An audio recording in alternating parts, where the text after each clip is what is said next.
Lisensya mo, sir. Sir, bawal po dito, sir. Ano po ito? Public to, sir? Sir, hindi po public to, private na po ito, sir. Yan po yung may-ari po ng sasakyan. Sir, no parking, sir, nakasulat, oh. Ito, nakikita na to. Sir, baka... Nakikita na to. Sir, nakikita mo naman, sir, di ba no parking? Kaya nga, sir, kasi ano naman to, sir? Public naman to, eh. Sir, private na, sir. No parking, lisensya mo, sir.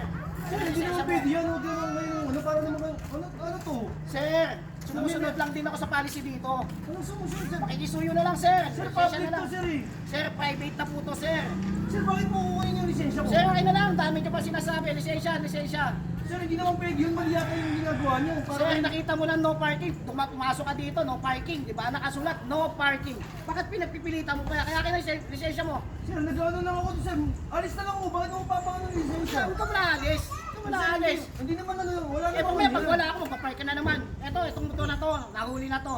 Sir, huwag naman ganyan. Ano Para naman lisensya kayo. yan? Porikit na